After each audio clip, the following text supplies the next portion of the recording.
Muy buenas noches, otra vez voy a grabar ahorita para poner a circular este video mañana en la mañana, ¿verdad? Buenas noches, queridos televidentos y queridas televidentas, eh, amigas deportistas y amigos deportistas. Tengan ustedes una muy buena noche y buen descanso y bonitos sueños. Yo aquí estaré grabando un video acerca del problema del agua. Fue terriblemente trágico lo que pasó en Naucalpan hace unos días, ¿verdad? Eh, nuestra, Mediante estos videos, haré tres, trataré de abordar pues la problemática de nuestra cuenca. Es una cuenca endorreica, no tiene salida, no es un valle, es una cuenca cerrada. Eso implica problemas y muy serios, ¿verdad?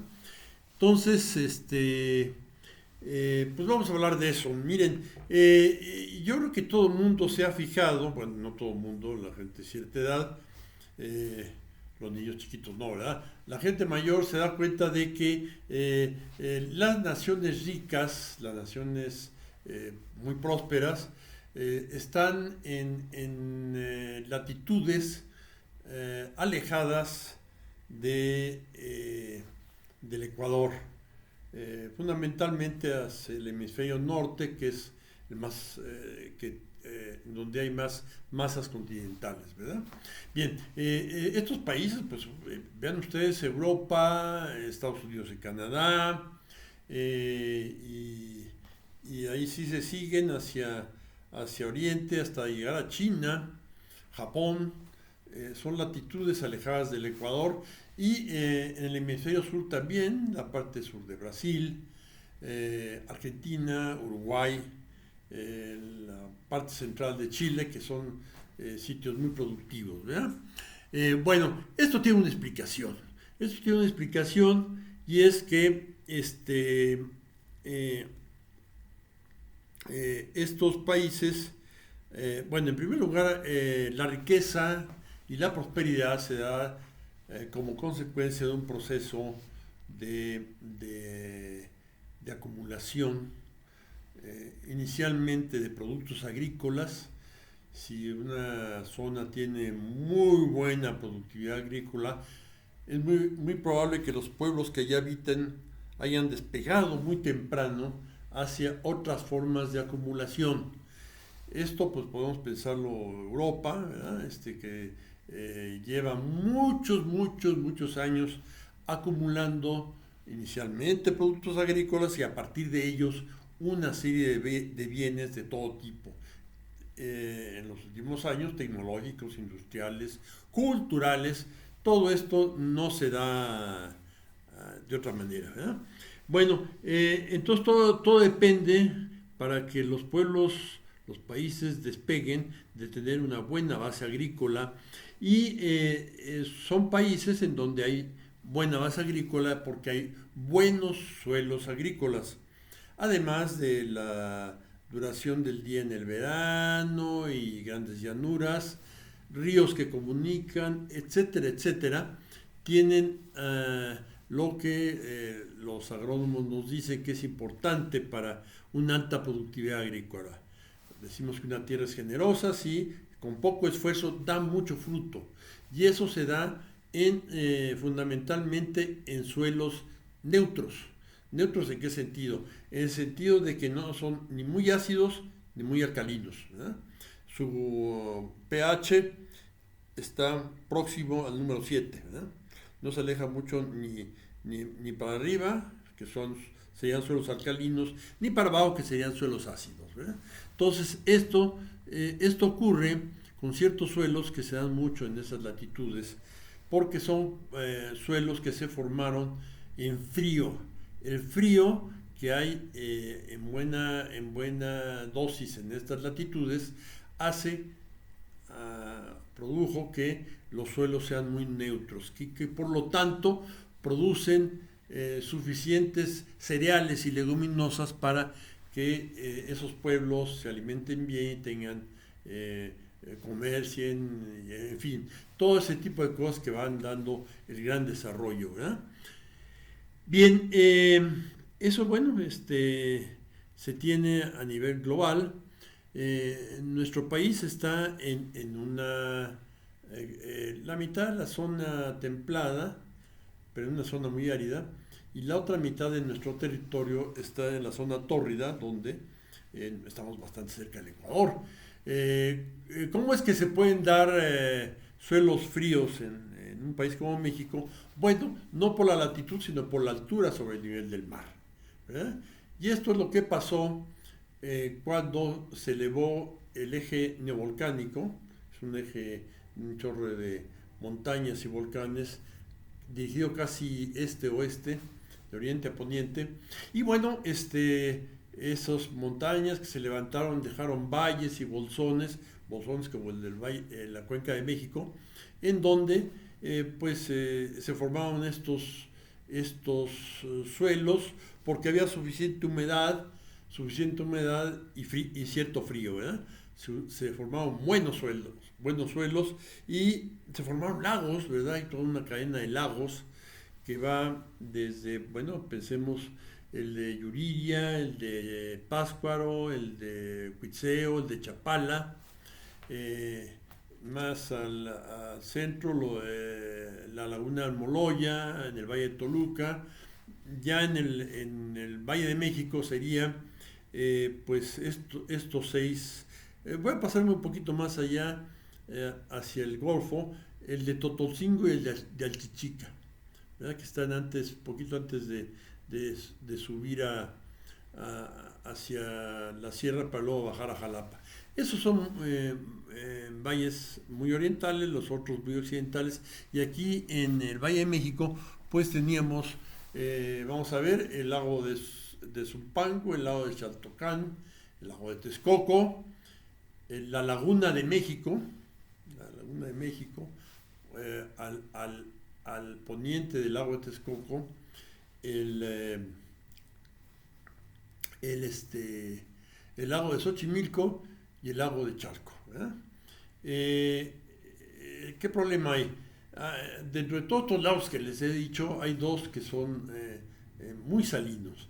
El de Totolcingo, en el norte, en la parte media de Puebla, yendo como por la zona oriental hacia Jalapa, está el lago de la laguna de Totolcingo, y en el Valle de México pues el lago de Texcoco, que son enormemente salobres, tiene mucha cantidad de sal. Esta sal se debe a la actividad volcánica del periodo Cenozoico, que arrojó gran cantidad de sales a la atmósfera y que luego finalmente acabaron en el agua. Por eso el agua del mar es salada, ¿verdad? Son las explicaciones que se dan acerca de la salinidad del agua del mar. Y bueno, de repente también hay acumulaciones de agua muy saladas, que no son el mar, que están en otro lado, ¿no? Bueno, el mar muerto en Medio Oriente, etcétera, etcétera. Todo esto no es extraño, no es abundante, pero no es extraño. Bueno, estos lagos y estos sales, pues son una latita, pero de todas maneras, estos valles, bolsones del eje neovolcánico propiciaron el nacimiento de muchas civilizaciones, ¿verdad? Desde el lago de Chapala, ahí los Cascanes y los Jaliscas desarrollaron una civilización. En el lago de Pátzcuaro, alrededor del lago de Pátzcuaro, pues los purépechas, esa gran cultura, ese bonito idioma, y más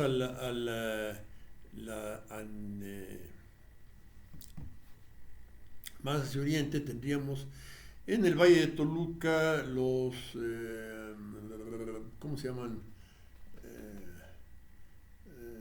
Me voy a acordar después, de la cultura que se desarrollaba ahí, que tenía una rama en el Valle de México que eran los tecpanecas de Azcapotzalco, eran emparentados con ellos, ¿verdad?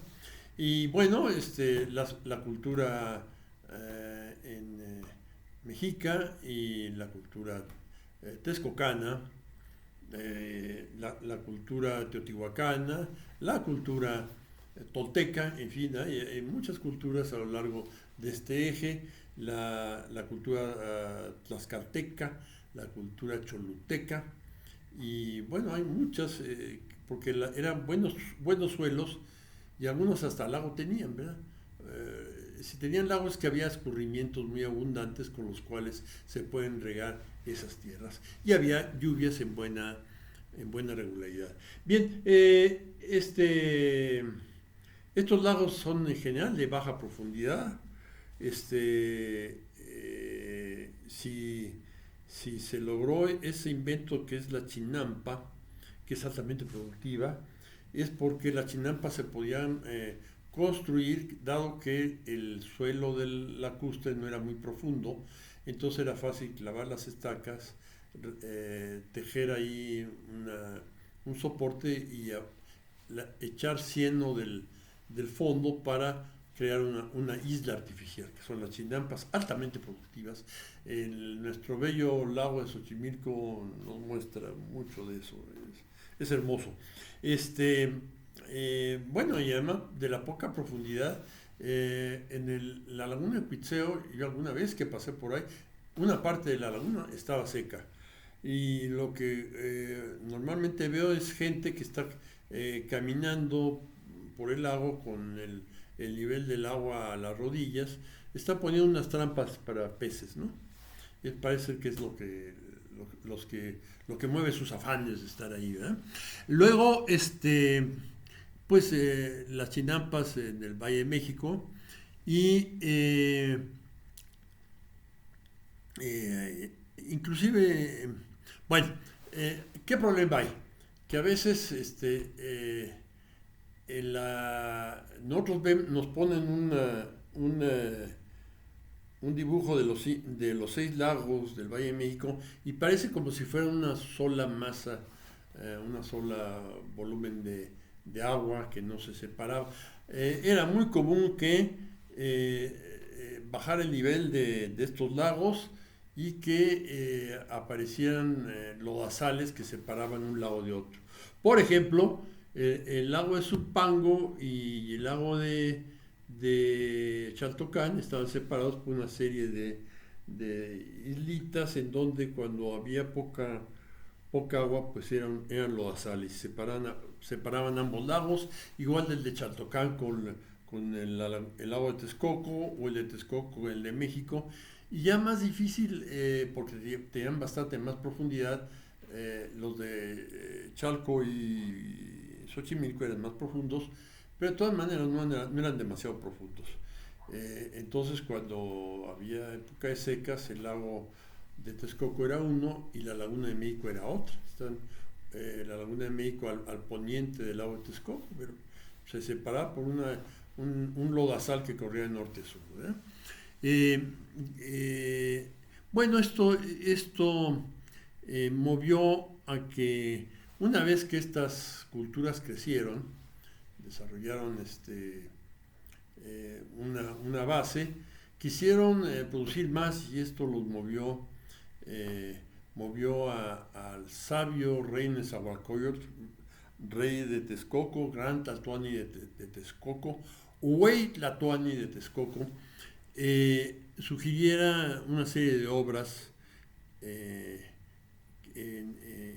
nuestra cuenca. Una importantísima fue hacer un gigantesco albarradón, 32 kilómetros de un dique que separara el lago de Texcoco de la laguna de México, ¿verdad? Además, una serie de represas en la vertiente que da hacia el Valle de México de la Sierra de las Cruces, donde bajan muchos corrientes de agua, ¿verdad? Entonces, poner represas para detener el torrente, ¿verdad? Que no fuera algo destructivo. Y inclusive se diseñó una pantle que llevaba agua desde los manantiales de Chapultepec al islote de México, ¿verdad? Esta fue una obra gigantesca que elevó la productividad de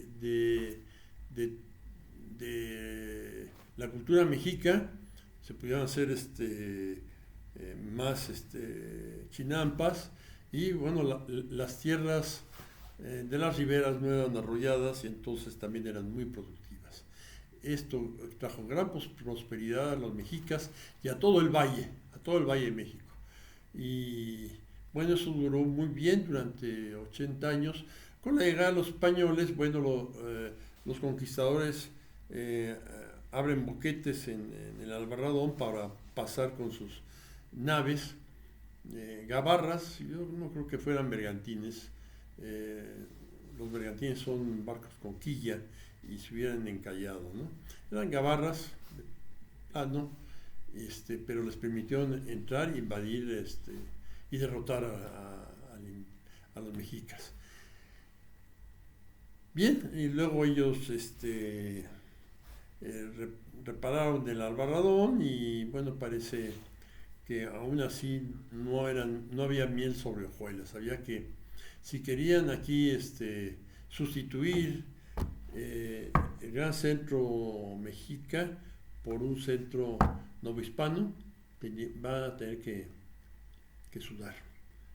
Y entonces hubo que hacer muchas cosas en el Valle de México que abordaremos en el próximo video. Muchas gracias.